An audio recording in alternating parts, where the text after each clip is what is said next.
2 in the morning. The Arabian Sea is black wind cutting across a quiet deck radar screens glowing in a dim combat information center. A $2.5 billion American destroyer turns south away from the Iranian coastline.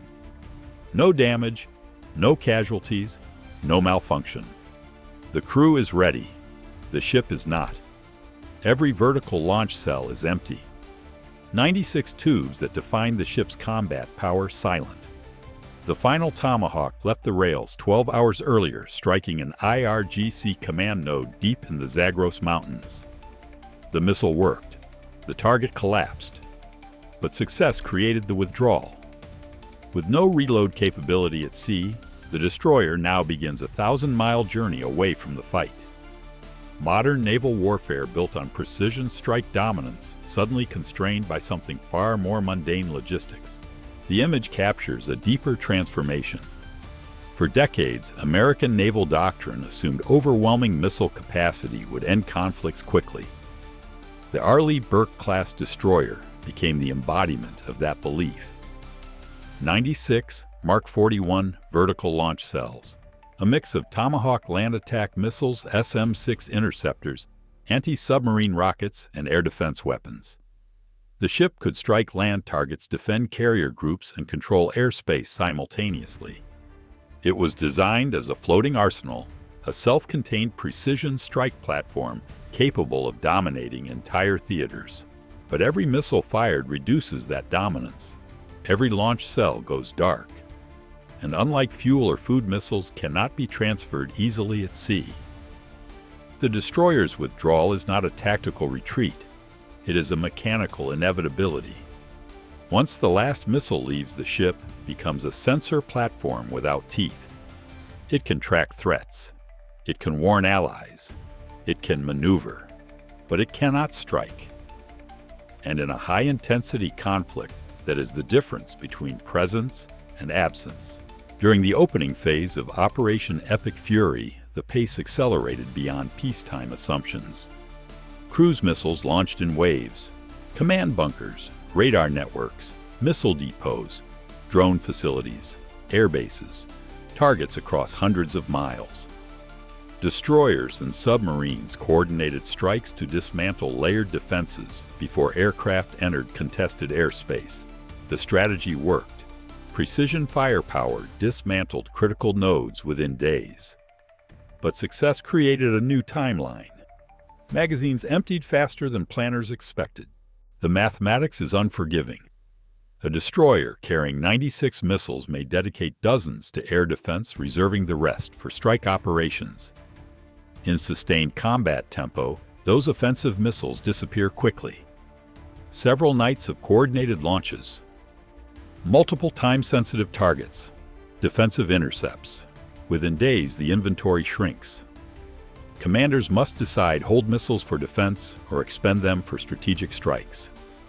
Either choice accelerates depletion. This creates a paradox.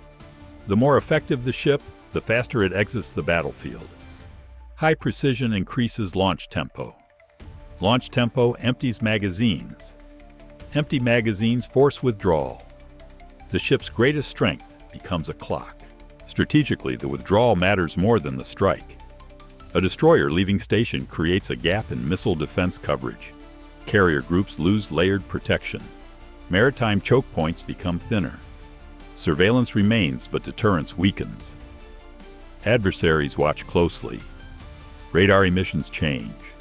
Launch signatures disappear. The absence becomes visible. Historically, naval warfare revolved around endurance fuel, ammunition, crew fatigue. Modern precision warfare shifts endurance to magazine depth. Not how far a ship can sail, but how long it can fire. The destroyer turning south symbolizes this shift. The battle is no longer limited by detection or targeting. It is limited by inventory. The silence inside those empty cells becomes strategic. Each empty tube represents a strike that cannot be made, a missile that cannot intercept, a target that remains intact.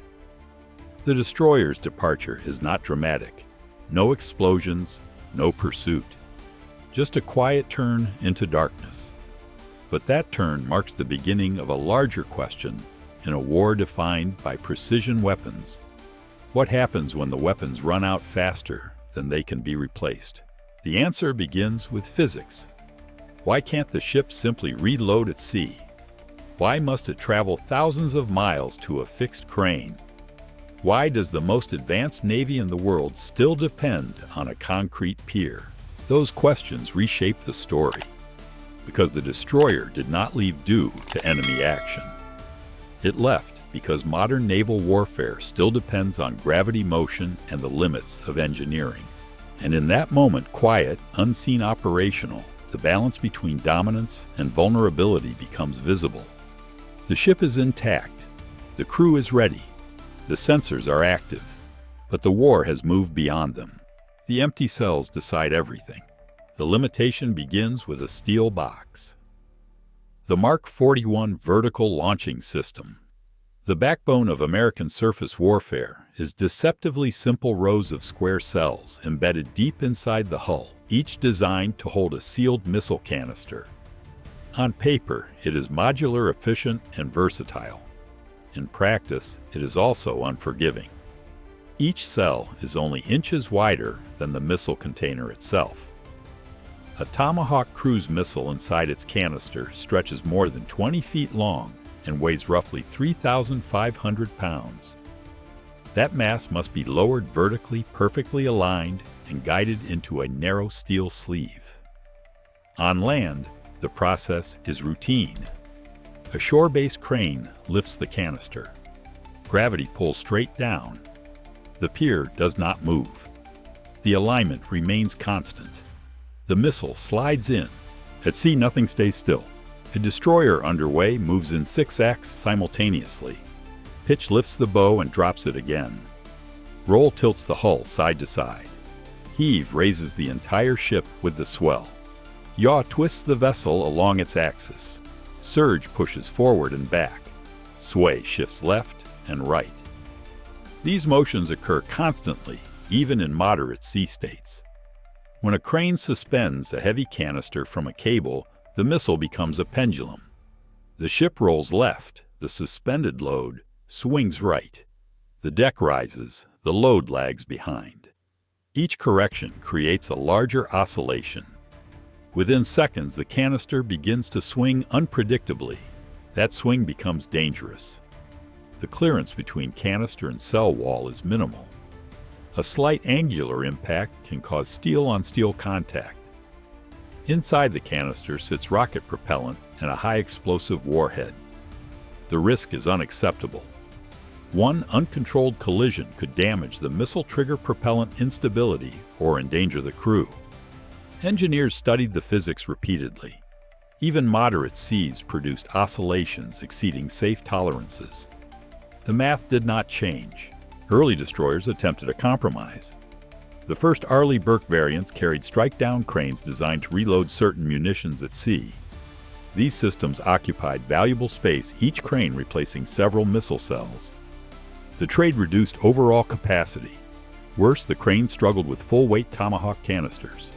They were designed for lighter loads and calmer conditions.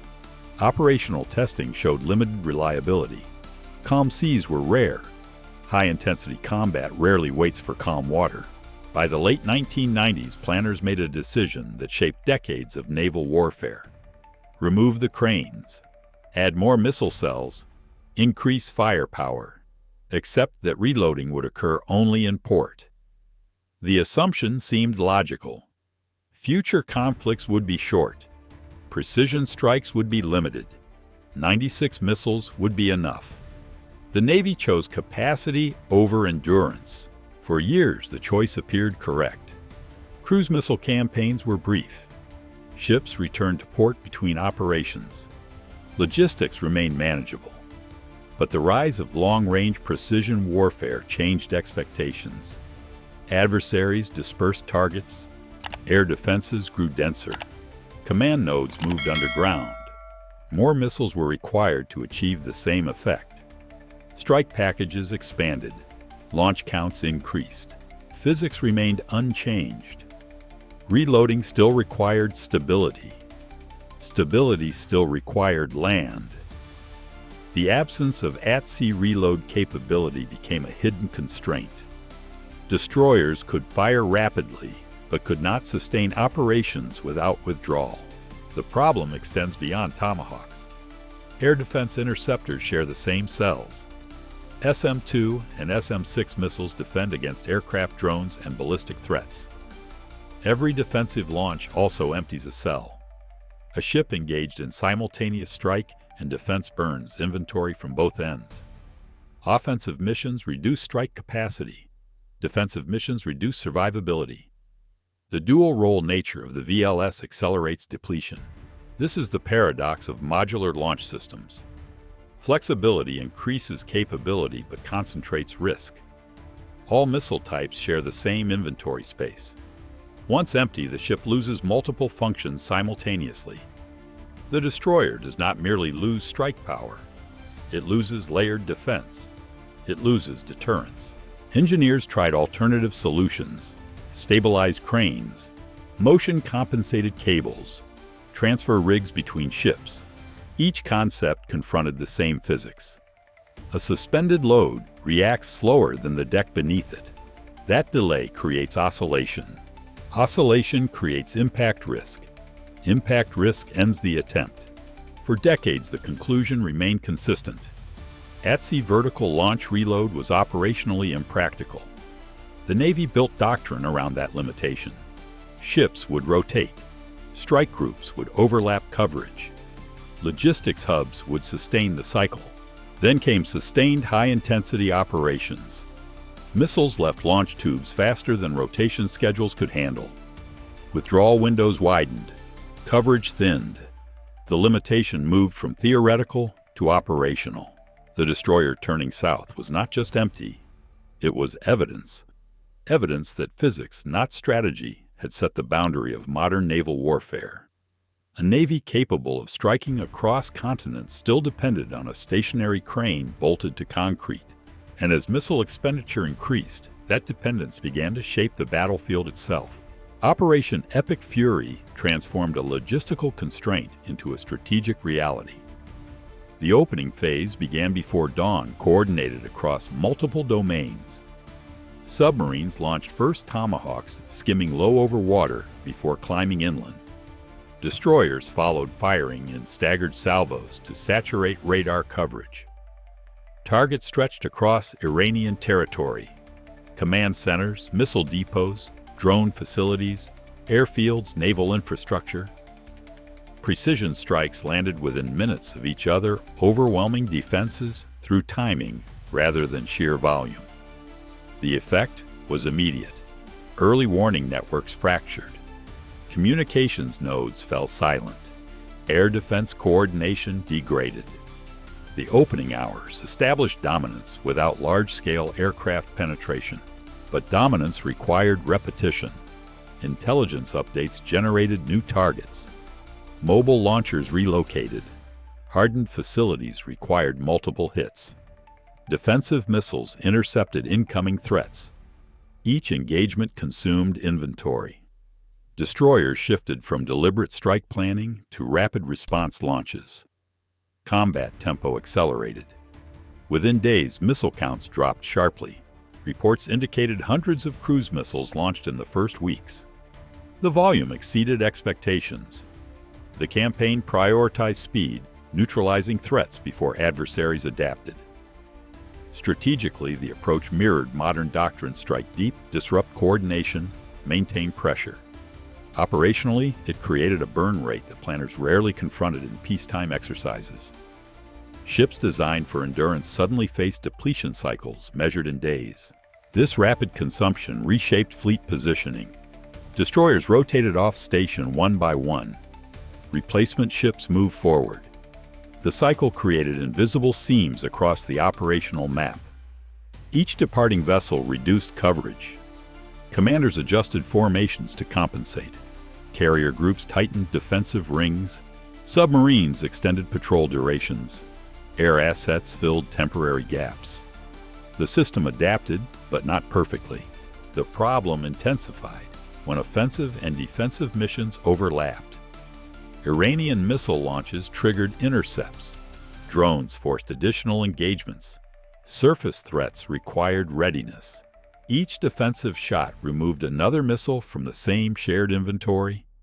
A destroyer tasked with both strike and defense lost capability twice as fast. The VLS design amplified the effect. Strike operations emptied cells. Air defense emptied the rest. Strategically, this created a new calculus. Should ships conserve interceptors? Should strike missions be limited? Should commanders accept risk in one domain to preserve capacity in another? These decisions unfolded in real time. No option solved the underlying issue. Every choice accelerated depletion somewhere else. As destroyers withdrew, transit time became the next constraint. Ships moved toward ports capable of handling VLS reloads. Bahrain handled some traffic, but capacity filled quickly. Piers saturated. Cranes operated continuously. Vessels queued offshore, awaiting access.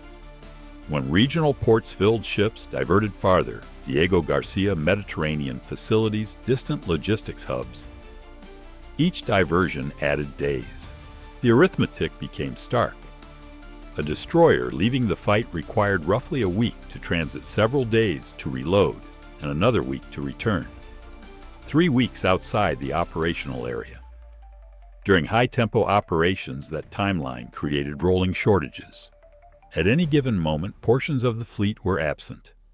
Presence diminished even as strike demand increased. Adversaries recognized patterns. Surveillance assets tracked departures. Radar signatures shifted. Launch rates dropped temporarily. These windows, small but measurable, offered opportunities. Mobility increased. Air defense units repositioned. Naval forces probed edges of coverage. Even limited gaps affected operational confidence. This dynamic echoed previous conflicts. In the Red Sea, missile defense destroyers depleted interceptors during sustained drone attacks. Ships withdrew to reload. Replacement coverage lagged. Attacks intensified during transitions. The pattern repeated inventory depletion, creating vulnerability. Operation Epic Fury magnified the scale. The number of missiles fired exceeded historical campaigns.